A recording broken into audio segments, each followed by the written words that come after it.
బయటకు వచ్చి లింగిపోవడాన్ని వదలవని చెప్పేసి అని కొన్ని ప్రకటనలు వస్తుంది. దాని మీద మీ స్పందన ఏంటి? ఇప్పుడు పార్టీలో చీలిక వచ్చింది, వాళ్ళకి చీలిక వచ్చింది కాబట్టి ఎవరి మార్గంలో వాళ్ళ మార్గం వాళ్ళు ఎంచుకున్నారు. మా మార్గం మేము ఎంచుకున్నాం. నేను మాత్రం సిపిఐ మూవెస్ట్ పార్టీ లైన్ని నేను సమర్థిస్తున్నాను. దేవుడిని సపోర్ట్ చేస్తున్నాను.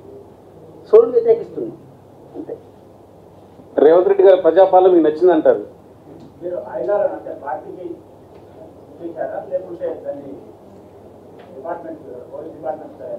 వాటికి అప్పగించేది గారు. ఇప్పుడు మీరు ప్రజల కోసం పనిచేస్తానని చెప్తున్నారు. మావోయిస్ట్ పార్టీ వెనకాల ఉన్నారని మీరు భావిస్తున్నారా?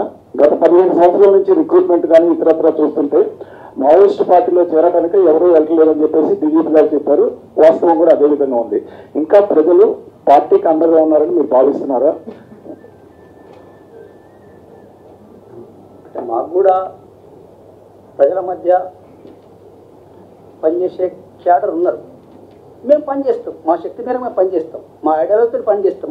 మా ఐడియాలజీ ఉన్నది, దేశం అంతటా ఉన్నది. ఐడియాలజీ తోటి మేము పనిచేయడం కోసం ప్రయత్నం చేస్తాం. ఐడియాలజీ తీసుకోవాలి. So thank you very much for coming for this press conference. Thanks.